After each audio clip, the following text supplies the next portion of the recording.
కాకినాడ జిల్లా తునిలో చిన్నారి Gnaneshwari missing case mystery ఇంకా వీడలేదు. 7 రోజులుగా గాలింపు ముమ్మరంగా కొనసాగుతోంది. సిహెచ్ అగ్రహారంలో వారం రోజులకు ముందు అదృశ్యమైన చిన్నారి జ్ఞానేశ్వరి కోసం బృందాలుగా ఏర్పడి పోలీసులు గాలిస్తున్నారు. అన్ని కోణాల్లో దర్యాప్తు చేస్తున్నారు. తుని నుంచి నర్సీపట్నం వరకు సుమారు 37 సీసీ కెమెరాలను పరిశీలిస్తున్నారు. చిన్నారి జ్ఞానేశ్వరి మిస్సింగ్ కేసులో కీలకంగా మారిన పెంపుడు కుక్కను ఫాలో అవుతున్నారు పోలీసులు. కుక్కకు జీపీఎస్ ట్రాకర్ అమర్చి పరిశీలించే ప్రయత్నం చేస్తున్నారు. కొండ ప్రాంతాలను డ్రోన్ల సహాయంతో ఎస్డీఆర్ఎఫ్ బృందాలు గాలింపు చేపట్టాయి. కారుకు సంబంధించి 5 నెలల క్రితం గొడవ జరిగినట్లు తల్లిదండ్రులు చెప్పారు.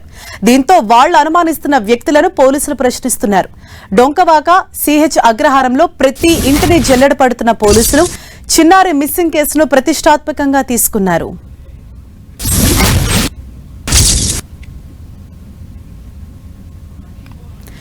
రైట్, దీనిపై మరింత సమాచారం మా ప్రతినిధి సతీష్ మనకు అందిస్తారు. సతీష్, 7 రోజులు గడిచిపోయింది, ఇంకా కూడా అక్కడ ముమ్మరంగా సర్చ్ ఆపరేషన్ అనేది కొనసాగుతోంది. అయితే ఇప్పటికొచ్చి ఏమైనా క్లూ లభించిందా? ఎటువంటి విషయాలను వెల్లడిస్తున్నారు?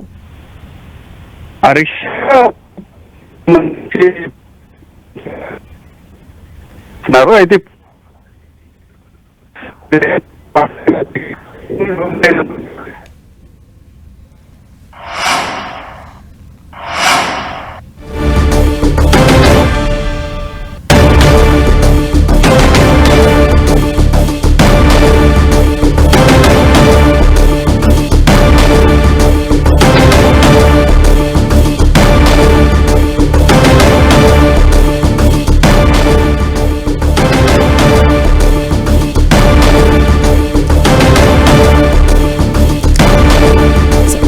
రోజులు గడిచిపోయాయి, ఇంకా చిన్నారి జ్ఞానేశ్వరి ఆచూకీ లభ్యం కాలేదు. మరోవైపు సర్చ్ ఆపరేషన్ అనేది ముమ్మరంగా కొనసాగుతోంది. ఆ అడవుల్లో అలాగే ఆ కొండ ప్రాంతాల్లో కూడా ముమ్మరంగా ఇటు ఎస్డీఆర్ఎఫ్ బృందాలు తీవ్రంగా గాలిస్తూ ఉన్నారు. చిన్నారి మిస్సింగ్ కేసును జిల్లా పోలీసులు ప్రతిష్టాత్మకంగా తీసుకున్నారు. కాకినాడ జిల్లా తునిలో చిన్నారి కోసం గడిచిన 7 రోజులుగా కూడా గాలింపు ముమ్మరంగా కొనసాగుతోంది. మరోవైపు 2 రోజుల క్రితం ఏదైతే పెంపుడు కుక్క తిరిగి వచ్చిందో ఒక చిన్న ఆశ అయితే చిగురించింది.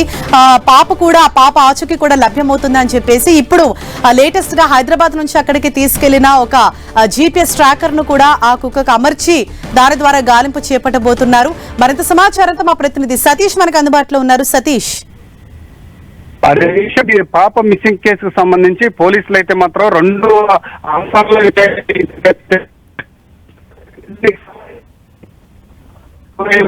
కోణంలో దర్యాప్తు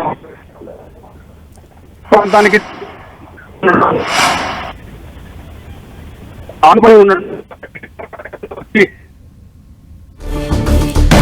సతీష్, మళ్ళీ మీతో మాట్లాడే ప్రయత్నం చేస్తాను. ఇది ప్రస్తుతం మనం చూడొచ్చు విజువల్స్ లో ఏదైతే ఆ పెంపుడు కుక్క ఉందో దానికి ఒక జీపీఎస్ ట్రాకర్ ను అమర్చి ఆ ట్రాకర్ ద్వారా కూడా ఆ ఏ మార్గాల్లో వెళ్తుంది, మళ్ళీ ఆ పాప ఉన్న ప్రాంతానికి వెళ్తుందా, ఆ ప్రాంతంలో కూడా గాలింపు చేపట్టొచ్చు అన్న కోణంలో ఒక జీపీఎస్ ట్రాకర్ ను కూడా హైదరాబాద్ నుంచి అక్కడికి తీసుకుని వచ్చారు.